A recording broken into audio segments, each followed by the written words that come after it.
Hey everybody, thank you so much for joining me for another episode of 10 Minute Tuesday. If you haven't already, please like, share, and subscribe. I got my guy Stewart on here. Stewart, what's going on, bro?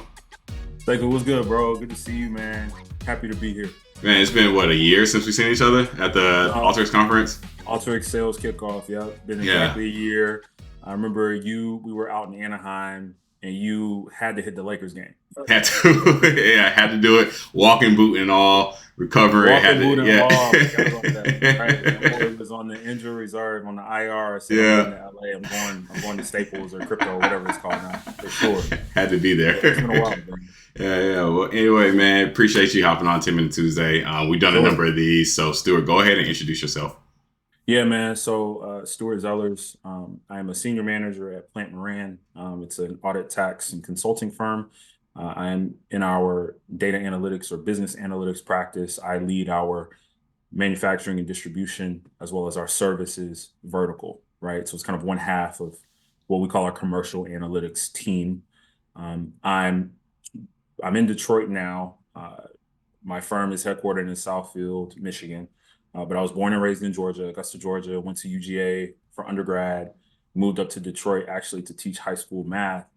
Realized very quickly that wasn't for me, and pivoted into a database, a SQL database developer role. Right. Then I went to the University of Michigan for my master's in statistics, and then I've been at Plante Moran since I graduated from there. So I help people solve problems with data, very similar to you, my guy. So happy to talk through that, and looking forward to this conversation. Oh man, yeah, that's awesome. That's a fantastic thing that you started out in math and then pivoted to really SQL. So, Yeah, want to, kind of dive into that a little bit more. So, understand that you started in math, but then you moved to SQL. sure. What really compelled you to get into data? What made you want to go the SQL route versus another route? Yeah, Uh, yeah. No, it's a good question, man. I think I gotta step back just a little bit, right? So, high school, I loved economics. Like AP economics was my jam, right? I just knew It's like, well, I knew I was going to be a world famous economist. I knew I was going to go,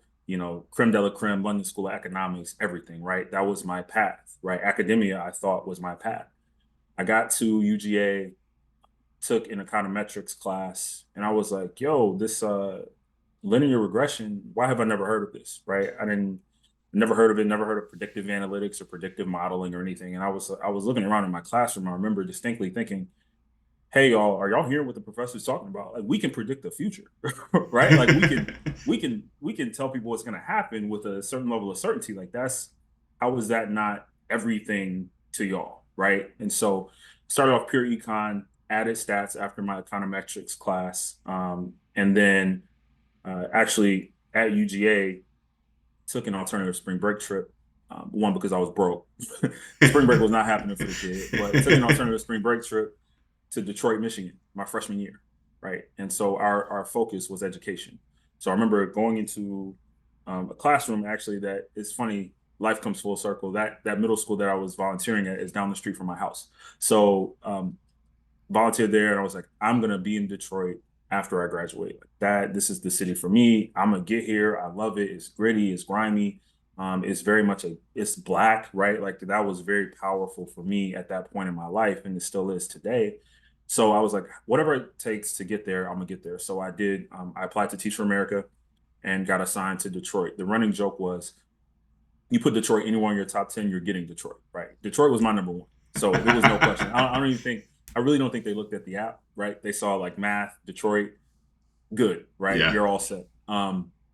So I got here and I started full time teaching, and I'm 22, you know, eyes wide open, rose colored glasses. I'm going to teach, I'm going to do my thing, not my thing, right? So loved communicating ideas to students, loved all of that. Didn't love the environment in terms of like the bureaucracy, didn't love the politics, like was not for me, was not in a good place mentally. So I was like, hey, I have to pivot. And I knew I had my degree in statistics, my degree in economics. Let me just find something that works for me, right? Whatever, whoever's going to call me back, that's where I'm going to go. So I applied to a bunch of places. Place that called me back was a research firm that was looking for an intro SQL developer. So I did what everybody does, right? I did my Googling. I had some SQL, I had some SAS background from undergrad. Back then, SAS is an old software that nobody watching this 10-minute Tuesday probably uses anymore. But I cut my teeth in SAS. I knew a little proc SQL. I was like, okay, I got it. Right. Got to the SQL developer job, interview well, started there, left teaching halfway through the school year, and started that role. And I remember you'll enjoy this. My manager was like, "Hey, can you write this? Can you pull this data for me from this database? I just want to see, top so and so by customer or by client, right?" When I tell you it took me all day to Yeah. write a Oh group yeah, by, bro. all day to write a simple group by, and I look back at that, and that's what your question was. How did I get into that? It was really, I won't say happenstance, but it really was, an opportunity that I had to take for my mental health. But then that experience kind of reflecting kind of shaped how I think about managing people, because he gave me so much grace. He could have realized very quickly how fraudulent I was, right? As opposed in that moment, as opposed to the potential I had for the role, right? So for him to give me that leeway to not trip, to really develop me and help me grow that skill set was really, really important in my professional development, right? So that's another part of the conversation I'm sure we'll get to. But how I got into SQL was I have to get out of this job. Yeah. I need to get into something that's more suited to my skill set, to my statistics and econ background. And that was the opportunity that was there. So I had to go for it. Dude, that's like super fascinating and really cool. Yeah. Honestly, you like went one path, started teaching, and it was like, whoa, let me quickly pivot Right. and do something else. And something that stood out with me as you was talking is like you went to Detroit because it was like really black, and Hmm. I've only been in Detroit just for like a layover, and like one of my frat Sure. brothers like showed me around the city. Like I saw the lake, I saw Canada. I was like, okay, cool, that's all Yeah. I know Yeah. about Detroit. Yeah. Let me get But I back to heard about DTW. yeah, Right. exactly. Yeah. But I've heard about Yeah. the tech scene. So really want to know from your experience, and this is going a little bit off script, but from your Sure. experience, how has the tech scene really blown up since you've been Yeah. there to where it is now? Yeah. I think the explosion of the tech scene is one of the more recent kind of developments, right, in Detroit's rich history as a city. There have been several, not just tech, but like private equity, VC, right, outside of the Bay, outside of the West Coast. Like Detroit is popping, Yeah, right? We have VC conferences that vendors as well as folks who are looking for that capital investment attend. There was just one recently. My wife actually went to it.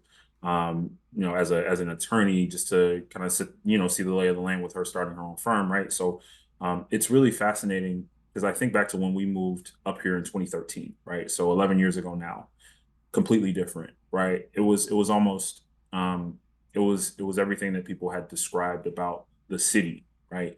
It's it's dirty, it's ghost, like no nothing's happening, like the people who are here have always been here. And I never thought that, right? I thought, instead of complacency, it was resiliency. And I like to say, really, your questions about the tech scene, I think that's the transformation of the city is indicative of, it's kind of a microcosm of a bigger picture of like how Detroit has um, stayed itself, but kind of reimagined in a way what it could be.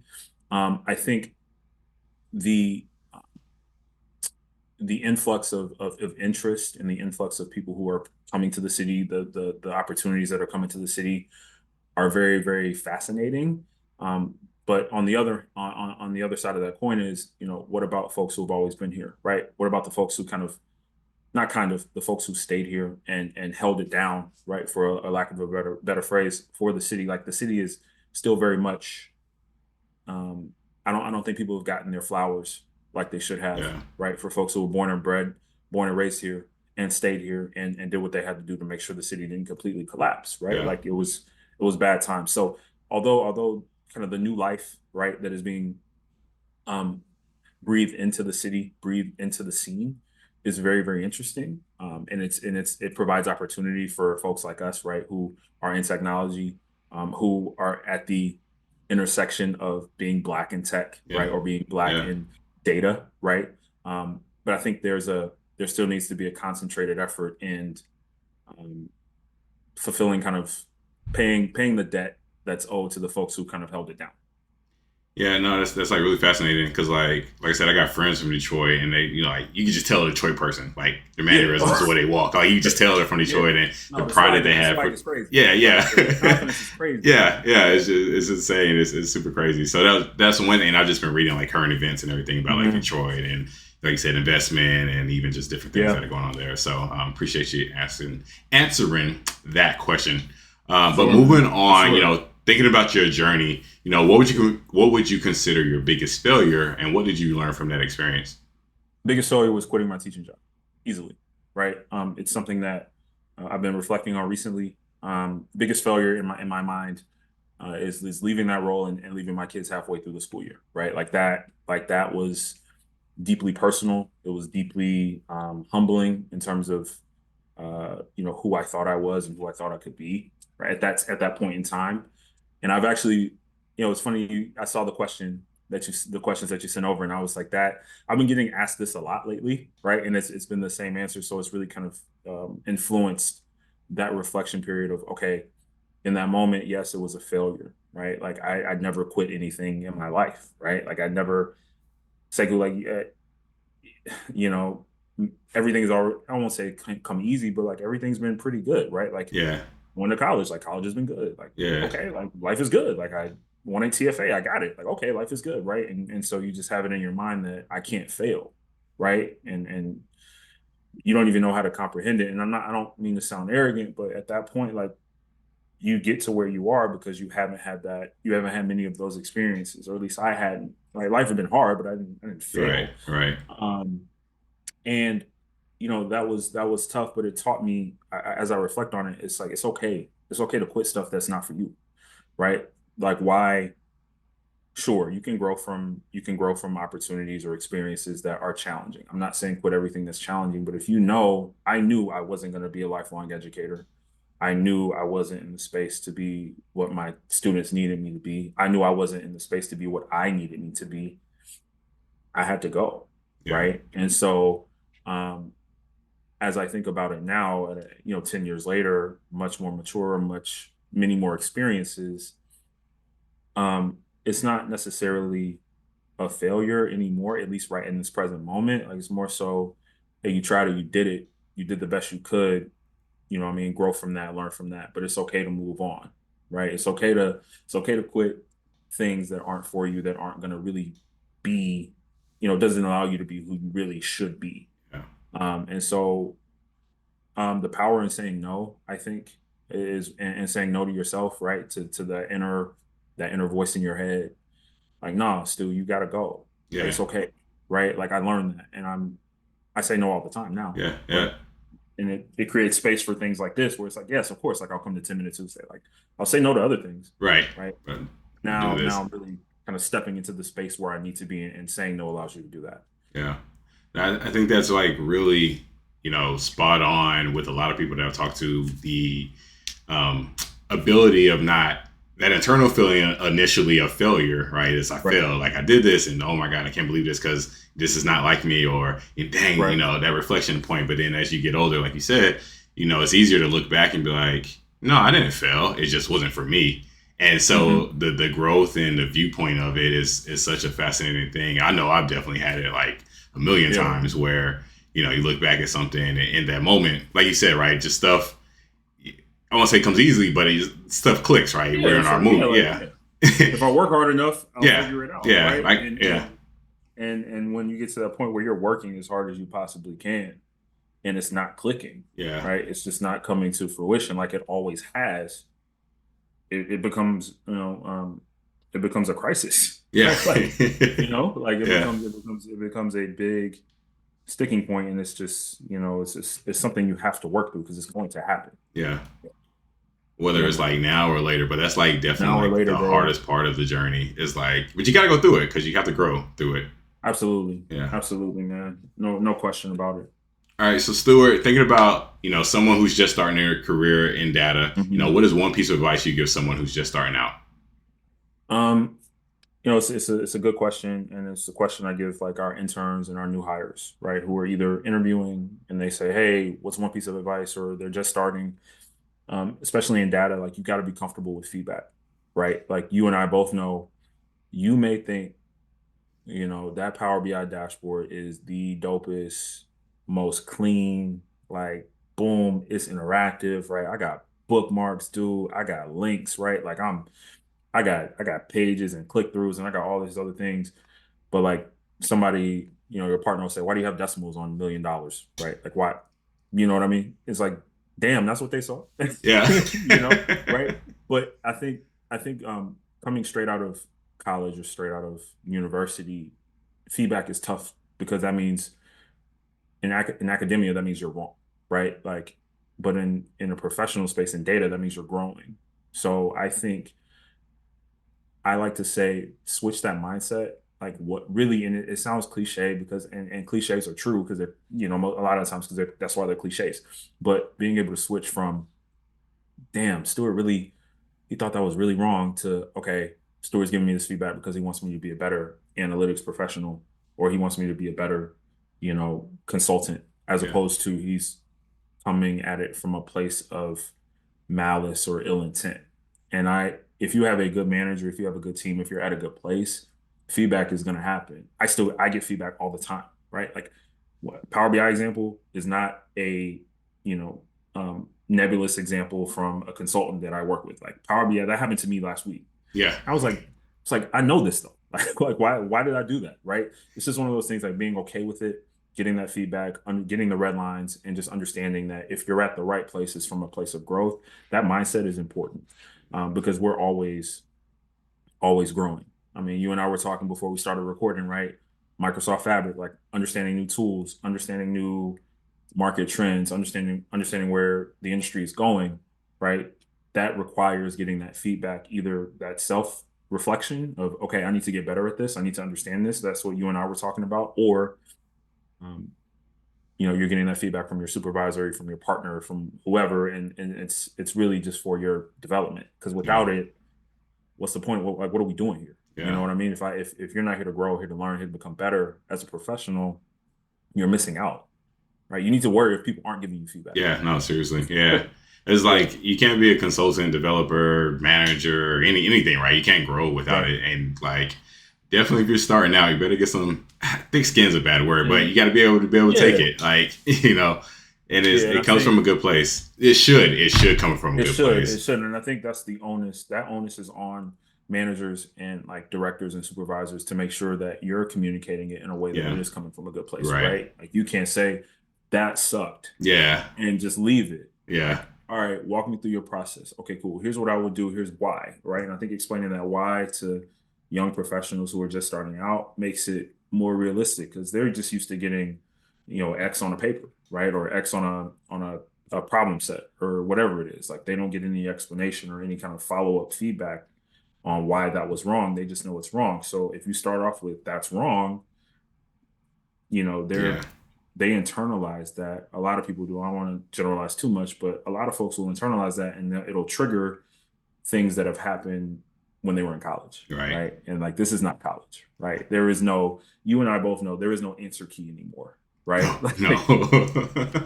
it is like good and then it's always going to be better and then better and better and better and there's no like 100% is not going to happen, Yeah. right? Like there's always something to redo. You just have to be, you have to have managers who are equipped to give that feedback, and you have to have developers or consultants or folks under you who are prepared to receive that feedback because you've had that open line of communication. Okay, that's great advice, man. If y'all listening, save that one.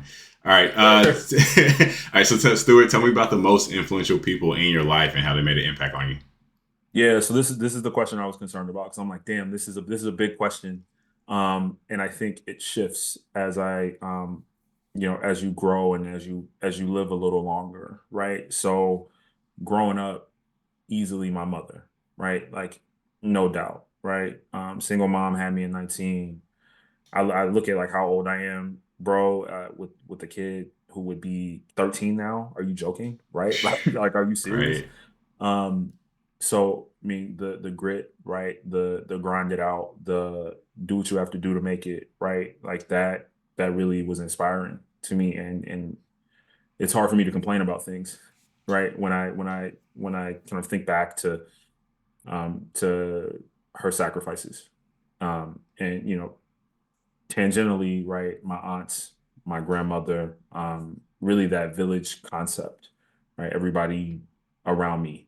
Um, and then, as I look at like college and kind of coming of age as a young man, right? I look at, folks who were like, if I'm a freshman in college, I'm looking at seniors in college, like, wow, these guys are really, really locked in. These guys and girls are really dialed in, right? Like in terms of, wow, that's really who influenced kind of, my style, my, what I talked about, like what I was listening to, like who I was really trying to be, like those, um, I wouldn't call them peers just yet because they had this aura of like big brother, big sister type of deal. Um, those folks were really, really important to me, right? And how they shaped kind of how I kind of grew at that point. And now, and when I say now, I mean kind of after college to now, it's really my peers, right? Like it's really folks like you, my boys that are in the group chat, right? Like these are, my wife, like these are people who my contemporaries that I look up to and want to have like the shared success together, right? So I think, but like I said, it changes over time. Right now, my peers and probably my partners at my firm in terms of like how we go about our business, but on a more personal level, it's definitely my friends, man. Because like when you can share those joys together, like I told you my wife started her own firm. Yeah. Like that is incredibly impressive to me. Like that takes a lot of gusto. I got friends who are in medical school or in residency. Like that's incredible. Friends who are at the big tech companies. Like all these kind of people that I've known for a long time. I've grown up with in a sense. To see us all kind of share the same type of success as well as the same challenges, like they influence how I think about things, right? I can Mhm. go to them and say, yo, like today was actually really bad. Here's why. Or this was crazy. What do you guys think? Or Kalisa, like that was nuts. Like, what do I do here? And be able to say, like, what do I do here? Or like how do I handle this in a way that's vulnerable and open? Like if you don't do that with people who are influential to you, like who do you do it with? Right. Right. So for me, it's changed, man. But for right now, I would say like my peers, my contemporaries on a personal level, and then like the folks that I work with and work for at my firm. Hey man, that's dope, man. Definitely gotta give a shout out to moms. What up, moms, For aunts, sure. What everybody, up, Shorty? Yeah, that's my everybody, girl right man. there. And then the friend group, man. Like, I'm gonna paraphrase it, but it's like, show me your friends, and I'll show you who you are. Like, No I think doubt. that's like super like spot on with as you rise and everything. And it's just like you, right? You're top of the class. You mentioned all these people, but you're a dog. Like you do everything great and crushing it Yeah. as well. So Trying, you know. bro. Trying, bro. I have my days, both Yeah. ways. Yeah, You know what I'm exactly. saying? Yeah. We all Yeah. do. We all do. Yeah. But yeah, shout out to my friends. I'm gonna take some of your thunder, man. What up, Preston Joe? What up, Joe? What up, Nate? I'm gonna shout y'all out right Nice. quick. Yeah. Yeah. But man, this was awesome, Stuart, man. Appreciate you taking time out. Where can listeners find you at online? Yeah, man. So, LinkedIn is very easy. LinkedIn is Stewart Zellars. Like Google me. No, I'm Yeah. kidding. I'm not, that's probably my only social media presence, to be honest, man. Like after grad school and not on some holier than thou. Like I don't do Instagram, I don't do Twitter stuff. It's just like I know me, right? And like Yeah. my personality is very much like hyper focused. So if I got Twitter on my phone, like I'm right there on Black Twitter, like with the jokes. Yeah. Like I'm there and I just knew like I needed to kind of lock in, but really just, LinkedIn, connect with me, man. Let's talk analytics, let's talk leadership, let's talk management. Like you know, reach out. I mean, it's how we met, right? Like just Yeah. just really putting yourself out there. I didn't have any agenda reaching out to Right. you. I saw you were at the Alteryx conference, the sales kickoff. I was like, yo, let's link. It wasn't what can Sekou do for me? What can Yeah. I do for them? It was really on some, hey, you're in data, I'm in data. Like, let's just Yeah. chop it up. And now a year later, we're still chopping it up. Right. It's That's super dope. cool. Yeah. It's It's super cool. super. So like just hit me on LinkedIn if you just want to chop it up. If you want to talk analytics, if you want to talk whatever, that's where I'm at. Awesome. Y'all heard him. He started teaching. So if y'all got a workshop, y'all need somebody, hit him up. He gonna teach. I'm gonna get him get a YouTube channel at some point too. He got a lot of information in that brain. We're gonna get him more content outside of LinkedIn. So I'm working Word. on him, y'all. Word. Yeah, he's doing his best, y'all. Yeah. Give me some grace. Give All me some grace. right. All right, Stu, man. Appreciate you taking time out today. No doubt, bro. Love what you're doing. I appreciate it. And like I said in the beginning, if you haven't already, please like, share, and subscribe. And we'll talk to y'all next week. Have a great one.